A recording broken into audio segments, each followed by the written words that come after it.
Hi friends, today we're going to learn about density. Density is how tightly packed the particles in an object are. But how can we see the particles and how close they are in relation to each other? Let's try to use a demonstration to help us out.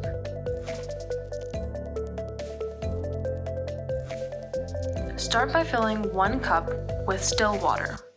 This is just water from the tap.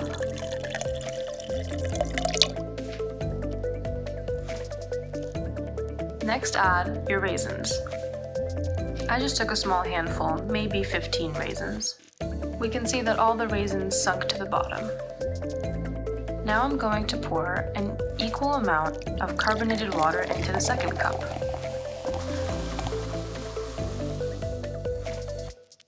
Next, we'll add an equal amount of raisins.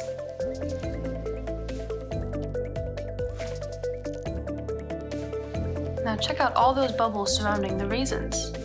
The raisins float to the top, lose the bubbles that they were surrounded by, and then come back down to the bottom. So why do the raisins move around so much in carbonated water, but not in the still water? Let's take a closer look at what's happening inside the system. Raisins have a higher density compared to water. In other words, there are more particles compacted in a raisin than there are in water per unit space. As a result, they sink to the bottom. But carbonated water behaves different. Carbonated water contains carbonic acid. This is just a dissolved mixture of carbon dioxide and water. Carbon dioxide bubbles surround the raisin. That reduces its density relative to the water, and that's what makes it rise. Once the raisin reaches the surface, the gas leaves the system when the bubbles pop, leaving the raisin with no more bubbles.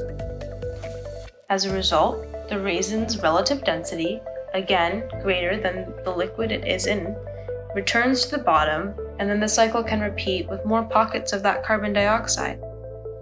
Good work, everyone! Thanks for joining, and see you next time!